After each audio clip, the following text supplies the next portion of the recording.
Imagine for a moment that a sound you have ignored your entire life is not random.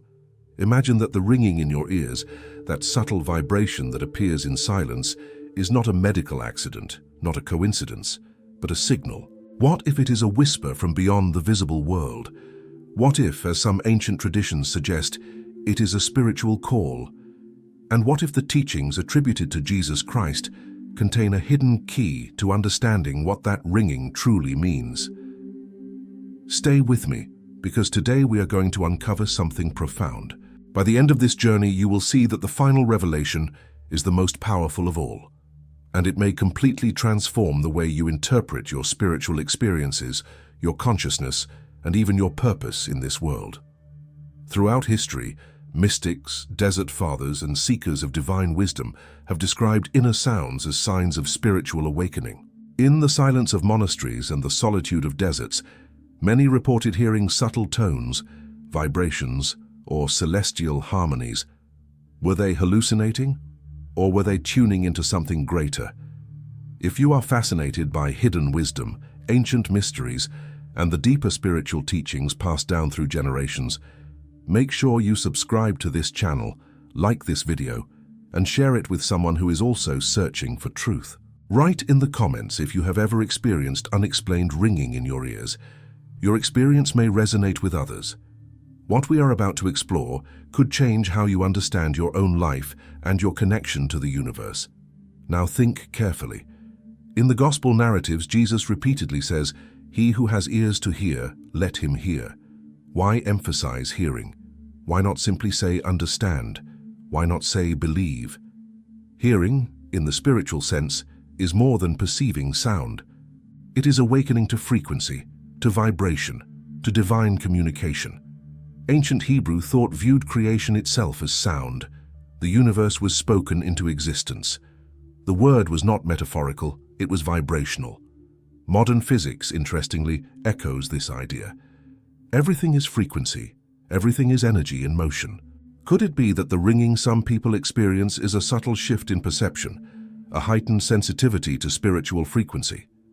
The early Christian mystics, as studied by scholars like Elaine Pagels, often interpreted spiritual experiences symbolically rather than literally. They believed divine communication was inward, mystical, experiential. It was not always thunder from the sky. Sometimes it was silence that vibrated with meaning, and here is where it becomes intriguing.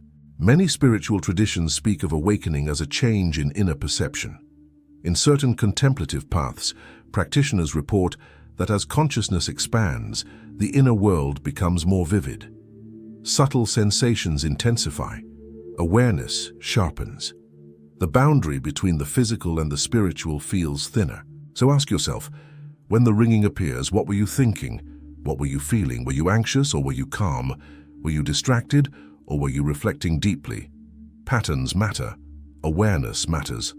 Some interpret the ringing as a neurological phenomenon, and from a medical standpoint, that explanation must always be respected. But spiritual interpretation does not necessarily cancel physical explanation. The human being is layered. Body, mind, and spirit are intertwined. A physical sensation can carry symbolic meaning. A biological event can coincide with spiritual awakening. Jesus often spoke in parables, revealing deeper truths to those ready to perceive them. What if the ringing is not a message in words, but an invitation to silence, an invitation to attention, an invitation to alignment? Because here is the first truth. Before revelation comes awareness. Before divine clarity comes inner stillness. And what if that ringing is the beginning of stillness calling you inward? In the next part, we will explore how ancient esoteric teachings describe sacred sound, celestial frequencies, and the mysterious music of the spheres, and how this connects directly to what Jesus may have been pointing toward when he spoke about those who truly have ears to hear. Throughout ancient philosophy, there was a concept so powerful that it shaped the way mystics understood reality itself. The Greek philosopher Pythagoras spoke of something extraordinary, the music of the spheres. He taught that the planets, in their movements, produced harmonies beyond the range of ordinary human hearing. The universe, according to this vision, was not silent, It was singing. Now, pause and think. If the cosmos vibrates, if existence itself is structured through frequency and resonance, then what does it mean when you perceive a tone that seems to come from nowhere?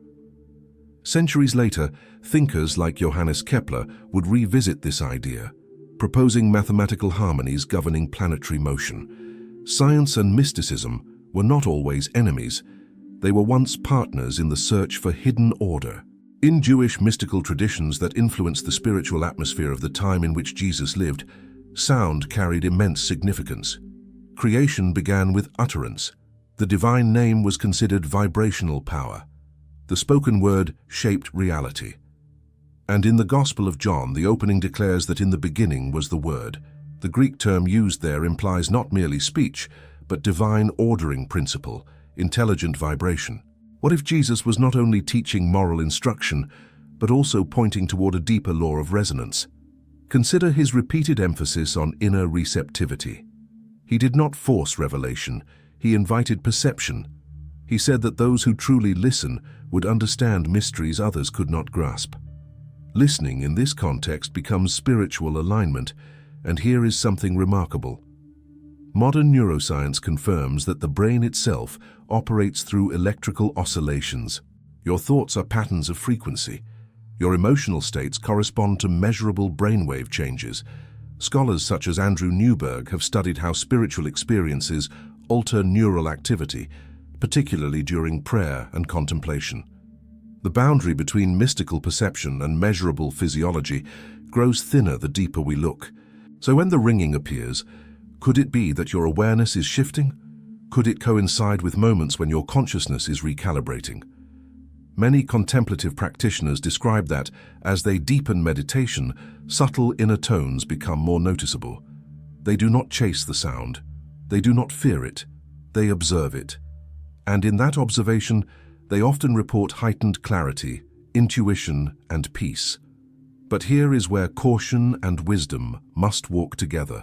Not every sensation is spiritual. Not every vibration is mystical. Discernment is essential. Jesus himself warned about deception, about mistaking illusion for truth. Spiritual maturity requires balance. So instead of asking, is the ringing supernatural? Perhaps a more powerful question is this: what is this experience inviting me to notice? Is it drawing your attention inward? Is it interrupting mental noise? Is it appearing during moments of emotional intensity or deep reflection? Awareness transforms experience, and here comes a deeper layer. In many esoteric interpretations of early Christian teachings, spiritual awakening is described as remembering, not learning something new, but awakening to what was always present. If that is true, then the ringing may not be a message coming from outside of you. It may be the sound of your own consciousness becoming aware of itself. Think about that carefully. If divine reality is not distant but within, as Jesus taught when he spoke about the kingdom being inside you, then the most sacred signals would not come from the sky.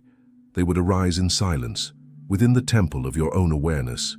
In the next part, we will explore how silence itself becomes the doorway, how inner sound connects to states of revelation, and why the final understanding of what the ringing truly means is far more personal and transformative than most people imagine. Silence has always been the doorway. Long before cathedrals were built and doctrines were formalized, seekers withdrew into stillness to encounter the divine. In the deserts of Egypt, early Christian contemplatives practiced deep interior prayer, seeking not visions, not spectacle, but presence. Scholars such as Thomas Merton later described this silence as a space where the false self dissolves and a deeper awareness emerges. Now reflect on this carefully. When does the ringing usually appear? Often it comes in moments of quiet. When external noise fades, something internal becomes audible. It is almost as if the background hum of existence reveals itself only when distraction subsides. Jesus frequently withdrew from crowds to pray in solitude. This detail is not accidental. Withdrawal was not escape, it was alignment. In silence, perception sharpens. In stillness, subtlety becomes clear. The human mind is constantly processing stimuli. Thoughts overlap. Emotions rise and fall. But beneath that activity, there is a quieter layer of awareness. Many spiritual traditions teach that when you approach that layer, perception changes. You begin to notice sensations that were always there but previously ignored. Could the ringing be one of those thresholds? Contemplative researchers like William James observed that mystical experiences often involve heightened sensitivity, a sense of unity, and altered perception of sound and light. The experience is not necessarily supernatural in the dramatic sense. It is transformative because it shifts interpretation, and interpretation changes everything. If you believe the ringing is random, you dismiss it. If you believe it is a threat, you fear it. But if you approach it as a signal for attention, as an invitation to awaken, then the experience becomes purposeful. Notice this. Jesus did not simply heal bodies. He awakened perception. He would say, "Your faith has made you whole." Faith in this sense is alignment of consciousness. It is resonance with truth. Resonance. When two frequencies align, they amplify. When your inner state aligns with deeper awareness, perception intensifies. The ringing may coincide with such moments, not because it is a coded message, but because your sensitivity has increased. Here is a powerful reflection. What if the ringing is not something happening to you, but something happening through you? What if it is the subtle sound of transition, the threshold between distraction and awareness? Ask yourself, what changes in you immediately after it occurs? Do you pause? Do you reflect? Does your breathing shift? Do you become more present? Presence is the key. Throughout esoteric interpretations of Christ's teachings, the central message was not external domination of the world, but inner transformation. The kingdom was described as within. The light was described as within.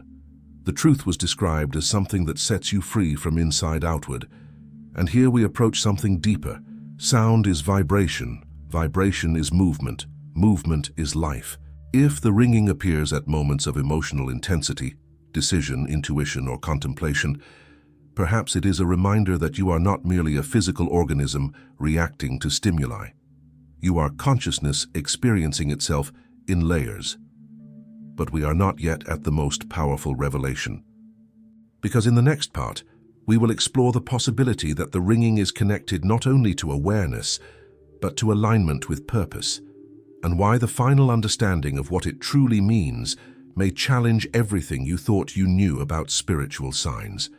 There is a moment in every spiritual journey when the question shifts. At first we ask, what is happening to me? Later we begin to ask, what is this awakening me to? This shift is everything. Many people interpret unusual sensations as signs from outside forces, but the deeper mystical tradition suggests something far more transformative. Awakening is not about receiving external signals. It is about remembering internal truth. The theologian Origen wrote that Scripture itself has layers, literal and spiritual, and that only those prepared inwardly can perceive its deepest meaning. If sacred texts operate in layers, why would human experience not function the same way? The ringing, then, may not be a message in the conventional sense. It may be a marker, a threshold, a moment when your awareness brushes against a deeper layer of reality. Think about how often it occurs during transitions, before sleep, during intense thought, in moments of emotional clarity, at times when you feel a sudden intuition or realization. What if it is not predicting something? What if it is synchronizing you? Throughout history, mystics have described spiritual growth as alignment. Alignment with truth, alignment with divine will, alignment with purpose. Jesus spoke repeatedly about becoming one with the Father, about unity, about abiding. These are not abstract theological ideas. They describe resonance. Resonance means harmony between frequencies. If your consciousness is shifting, expanding, or recalibrating, subtle physiological sensations may accompany that shift. Modern researchers like Herbert Benson demonstrated that deep prayer and meditation create measurable changes in the nervous system. The body responds to inner states. The spiritual and the biological are not enemies. They are intertwined expressions of one reality. Now consider something deeper. Jesus never encouraged obsession with signs. In fact, he often warned against chasing them. Why? because the true transformation was internal. Signs without awakening mean nothing, but awakening itself is the sign. So here is a challenging thought. What if the ringing is not proof of something mystical, but a call to responsibility? A reminder that you are becoming more aware, and with awareness comes accountability. You cannot unsee what you have seen. You cannot unknow what you have realized. Perhaps the ringing appears when you are at a crossroads, when a decision aligns with your higher self, when your intuition whispers louder than your fear. Have you noticed that sometimes it comes right after a profound thought, or when you suddenly understand something about your life that you previously avoided? What if it marks moments of inner truth? Throughout esoteric Christianity, awakening was described as illumination, light entering the mind. But light is energy, and energy vibrates. If consciousness brightens, could sensitivity increase as well? Here we approach the final and most powerful layer. The ringing may not mean that something is speaking to you. It may mean that you are finally listening. And in the next and final part, we will bring everything together and reveal why this understanding changes not only how you interpret the ringing, but how you understand your role in the unfolding of your own spiritual evolution. Now we arrive at the final and most powerful revelation. For centuries, people have searched for signs. Signs in the sky, signs in dreams, signs in sudden sensations. They looked outward, hoping the divine would interrupt reality with something unmistakable. But what if the greatest sign was never meant to be external? When Jesus spoke about the kingdom of God being within, he shifted the axis of spiritual authority. No longer was truth confined to temples or distant heavens. It was interior, immediate, alive in consciousness itself. The theologian Meister Eckhart wrote that the eye with which we see God is the same eye with which God sees us. That statement is radical. It suggests unity. It suggests that awakening is not about distance being crossed, but about awareness being uncovered. So what does the ringing really mean? It may mean that you are crossing thresholds of awareness, not because angels are whispering coded messages, not because fate is manipulating your nervous system, but because consciousness is dynamic. When perception sharpens, subtle phenomena become noticeable. When inner noise decreases, underlying vibration becomes perceptible. The final truth is this: the ringing is not the message. You are your awareness, your attention, your capacity to witness your own thoughts and emotions. That is the revelation. If the ringing causes you to pause, to reflect, to become present, then it has already fulfilled its purpose. It has redirected your focus from distraction to consciousness, from reaction to observation. Jesus consistently invited people into this shift. He asked them to see differently, to hear differently, to awaken. His miracles often followed moments of faith, which in deeper spiritual language means alignment. When alignment happens, perception transforms. Think about your own life. How often are you truly present? How often do you move through the world on autopilot, consumed by noise, digital distraction, fear, expectation? And then suddenly there is a tone, a vibration, a break in the mental stream. In that instant, you are aware. That awareness is sacred. Scholars of religious experience such as Rudolf Otto described encounters with the numinous as moments of awe, a sense that reality is deeper than it appears. But those encounters are often subtle. They are not always dramatic visions. Sometimes they are quiet shifts in perception. The ringing may simply be a doorway. But here is the deeper challenge. Do not become attached to the doorway. Walk through it. If the sensation invites you inward, go inward. If it interrupts your distraction, embrace the pause. If it coincides with insight, honor the clarity. But do not chase the phenomenon itself. Chasing signs keeps you on the surface. Living consciously transforms you at the core. The most powerful understanding is not that the ringing carries hidden information. It is that you are capable of awareness, profound enough to notice it. And once you realize that your consciousness can observe itself, everything changes. You are no longer merely reacting to life, you are participating in it deliberately. That is awakening. That is what it truly means to have ears to hear. And perhaps the real question was never, why is there ringing? The real question is, Now that you are aware, what will you do with that awareness?